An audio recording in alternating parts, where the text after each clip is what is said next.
2. All the sacrifices that poverty demanded, they endured with resignation. Franz Kafka. Posso tocarla? Can I touch it?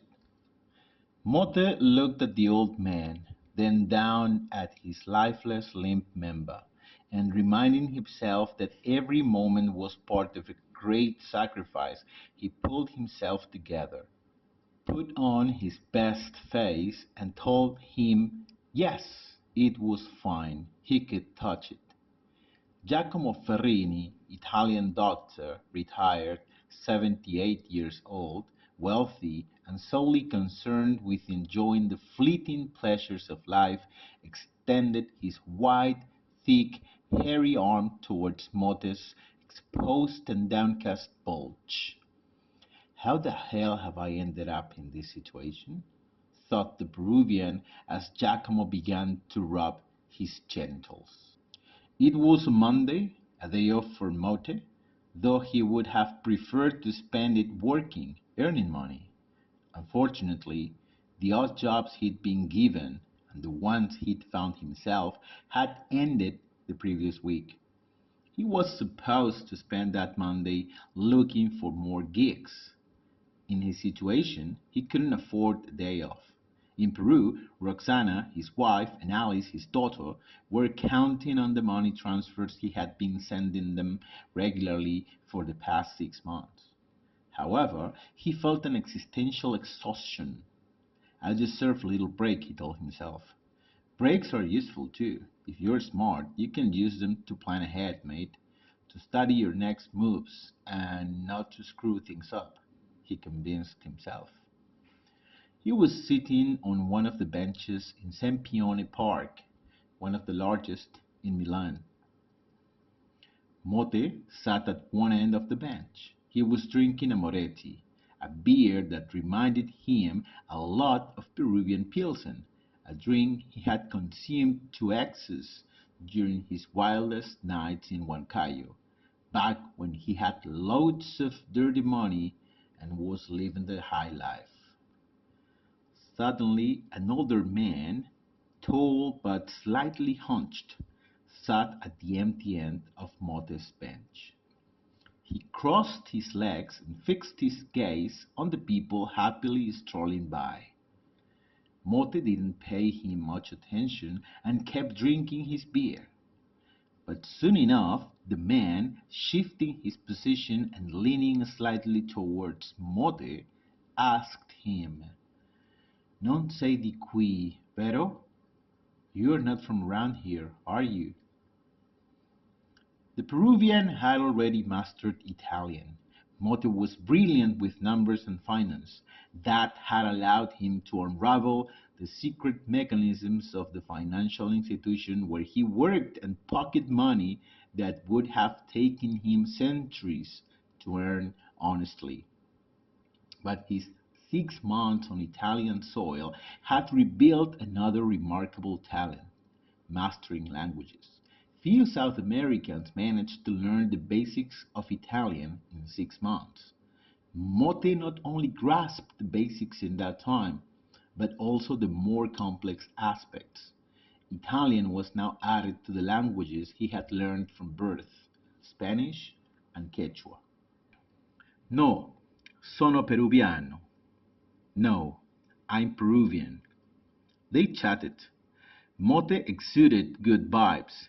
Just looking him in the eyes, hearing 2 or 3 words from him, you could feel he'd be a good friend. In Huancayo, he was much loved.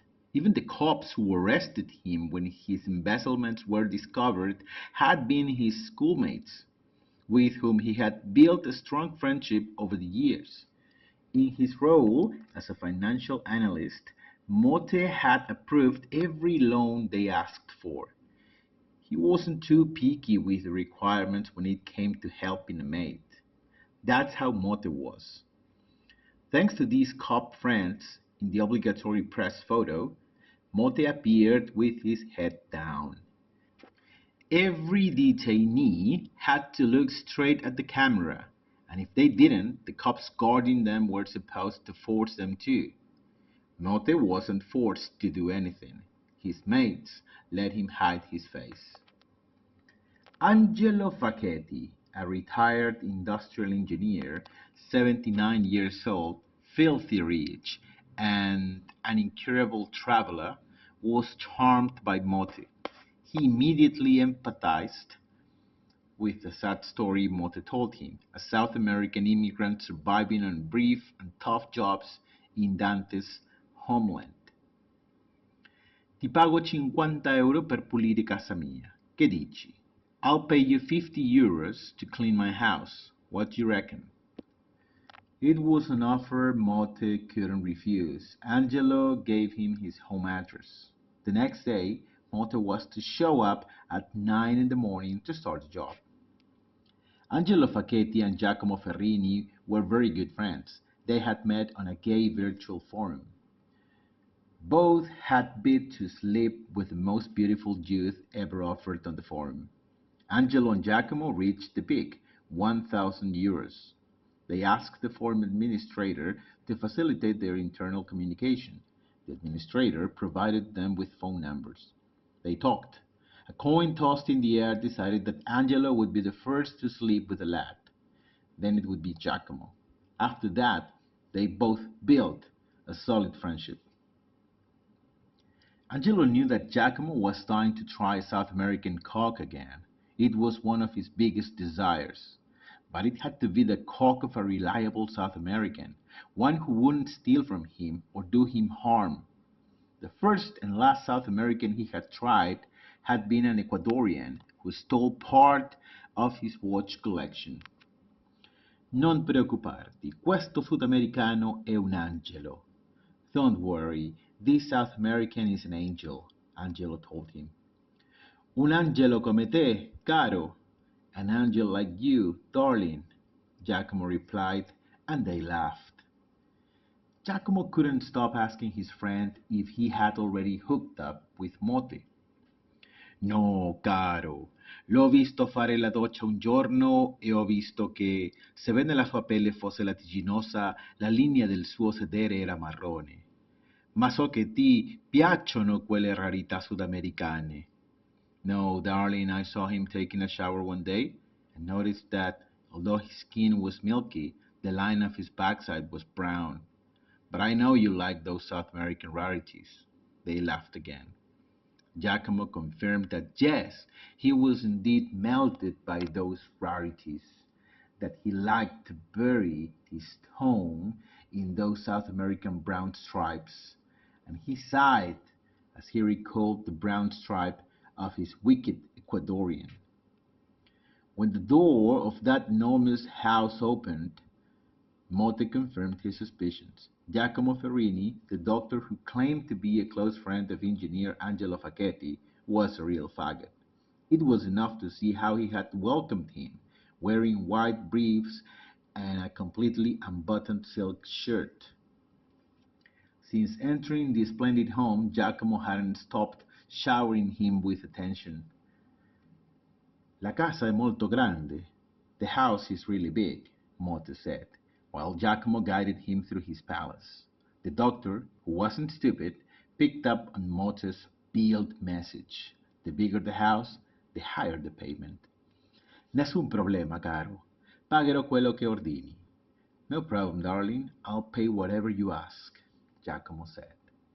After the tour, Mote estimated that the fair payment for cleaning the house, which by the way sparkled with cleanliness, should be around 70 euros. Giacomo agreed with the figure. Ma prima di iniziare, perché non ti fai un bagno rilassante nella mia vasca? Fa molto caldo fuori e ti ho visto mezzo surriscaldato. But before you start, why don't you have a relaxing bath, my top? It's really hot outside, and I've noticed you're a bit overheated, Giacomo suggested. The white, curly hairs on his chest fluttered with the gentle breeze that refreshed the room with its large windows. Oh no, Mote thought, this old maid wants a rude. Confirmed, I won't touch the broom, not even by accident. I'll earn those 70 euros, maybe more, in another way. I'll figure something out. Mote completed his degree in economics at the National University of Central Peru, NUCP, ranking among the prestigious top 5 of his class. He was a very clever bloke. The strategies he applied to solve any type of problem were formulated in his mind with unusual speed. It was no wonder Mote emerged victorious in every university chess competition held. He had the unique ability to foresee 4 or 5 moves his opponent could make in any given situation. Thus, it was easy for Mote to devise a master move that would unleash the fervent passions of the good Dr. Giacomo. Ottima idea, signor Giacomo. Ma ti dispiacerebbe se mi spogliassi nel tuo salotto? Qui è più fresco. Great idea, Mr. Giacomo, but would you mind if I undress in your lounge? It's cooler in here. There was no need for Mote to repeat his proposal. Giacomo, eager as a YouTuber promised a few bucks to shave an eyebrow, gladly accepted the idea and offered to help him undress. He approached Mote and unbuttoned his shirt. When it finally fell away from Mote's body, his firm chest was exposed, along with abs sculpted from years of soccer training in Peru, when he was part of the reserve team for Sport Huanca. Sei forte! You're strong! Giacomo exclaimed, filled with enthusiasm and excitement. He had a beautiful South American body before him. This time, he set aside all the manners he had learned at the exclusive and ancient Catholic school Francesco Ciccognini, and dared to place his hand on Mote's solid pectorals without asking for permission. Mote wasn't annoyed. He knew things were flowing just as he had in mind. Even more so, he took Giacomo's adventurous hand and directed it towards his abdomen, closer to the pubic area. Mi ci è voluto molto lavoro per ottenere addominali strappati. It took a lot of work to get these ripped abs, he told him. Permettimi di aiutarti con I pantaloni. Let me help you with your pants. Mote sat down in Giacomo's favorite armchair, an action Giacomo found adorable, and unbuckled his pants. Giacomo, grabbing the hem of the garment, pulled it towards himself, and voila! His future employee was left in mere underwear. Desire consumed the Italian. It made him drool. Driven by it, he knelt before Mote, who, lounging in his armchair, looked like a young Alexander the Great about to receive an intimate caress from his teacher Aristotle. Those little eyes were begging for cock, Mote thought, looking at Giacomo in front of him, kneeling, his eyes eager like a dog staring at a steak swaying before its gaze. Vuoi vederlo? Do you want to see it? Mote suggested. Once again, repeating the proposal wasn't necessary. Giacomo dug his fingers into the edges of Mote's underwear and pulled it down, sliding the garment down his hairy legs. The limp cock of the Peruvian was at the mercy of the cool breeze that swept through the room. Que bel cazzo sudamericano, que bel cazzo sudamericano. What a beautiful South American cock, Giacomo repeated. Posso toccarla?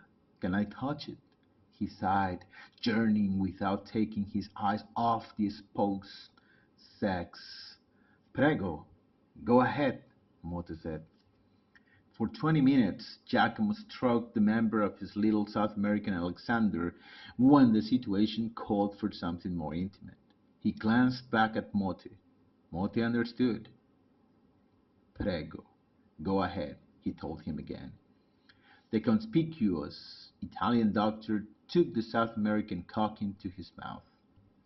On the bus home, Mote reminisced about certain scenes from the curious interview he had had with the retired Dr. Giacomo Farini. This old maid really sucked my cock, bloody hell. No one has ever done it like that. Not a tranny, not my soccer mates from Sport Huanca, not my girlfriends, not even the Italian hookers. No one has done it like that. with that delicacy, with that harmony, running his tongue over it like it was the delicate wing of a light fan, Mote recalled, indulging in the famous Ruben Darien alliteration. The Peruvian still couldn't believe he had gotten hard in response to the stimuli of an old, hairy, bald bloke. A great blowjob from whoever it comes, man, woman, or tranny, can revive even the most lifeless cock, he concluded. Mote had promised Giacomo, while the latter handed him 100 shiny euros, that he would return the next day to continue with the cleaning work. But that didn't happen. He didn't go back. He made excuses, claiming to have cold, hangovers, and a whole slew of alibis he had never imagined he could come up with. Looking in the mirror as he put on the little gold earring in his left earlobe before heading off to one of the jobs that, thanks to his contacts, had come his way again, he reaffirmed to himself that he wouldn't return to Giacomo's house. That old maid's going to want to get it on. He won't be satisfied with just a simple blowjob. No way, stuff that. I'm going to wear him out with my reactions until he stops pestering me. Mi sei mancato, caro. I've missed you, dear, said the retired Dr. Giacomo Farini, filled with joy when he opened the door for Mote. He hugged him, and the Peruvian couldn't help but feel the old man's enormous belly. Mi piacerà sentire il tuo enorme cazzo sudamericano dentro il mio culetto. I will love feeling your huge South American cock inside my little bum, Giacomo said after giving Mote 2 kisses on the cheek. The doctor invited him in, and to make himself comfortable in the armchair where, 2 months ago, that wonderful fellatio had occurred. Assaggerai il mio miglior vino, caro. You will taste my best wine, dear, Giacomo said from the bar. Mote watched him intently, a repulsive fat man in his undies and wrapped in a silk robe, who was about to fulfill his dream of South American penetration in exchange for 400 euros. But his mind kept replaying the message from Roxana, his wife in Peru, informing him that Alicita, his daughter, had had an accident at school and needed an urgent and hefty sum of money to be treated at the most reliable and safest clinic in Huancayo. He would have liked to tell his wife where he kept the treasure of Catalina Huanca, as he called the money he had taken in considerable amounts from Caja Huanca, the entity where he had been a daring financial analyst. But revealing the hiding place could land his wife in legal trouble, and Mote, above all, lived to protect his family, whether he was near or far, as he was now in Milan. No one should know where the treasure was buried. Only he, if he returned to Peru, would be in a position to dig it up and use it for the well-being of his family. Muoio dalla voglia di affondare la lingua nella tua linea marrone del culo, mio amato sudamericano. I'm dying to plunge my tongue into your brown line of your bum, my beloved South American, Mote heard Giacomo say as he handed him a glass of wine, interrupting his family musings.